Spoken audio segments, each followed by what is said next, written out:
పాపం అంటే ఏంటి? పాపము చేయు ప్రతివాడును ఆజ్ఞను అతిక్రమించును. ఆజ్ఞాతిక్రమమే పాపము. మీ పాపములు ఆయన ముఖమును మీకు మరుగుపరిచెను గనుక ఆయన ఆలకింపకున్నాడు.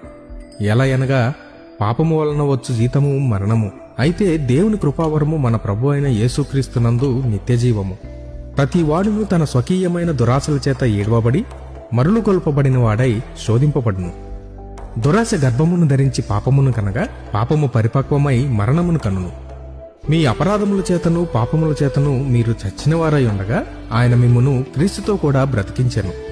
ఎందుకనగా మనం ఆయన యందు దేవుని నీతి అగినట్లు పాపమెరుగని ఆయనను మన కోసము పాపముగా చేశాను.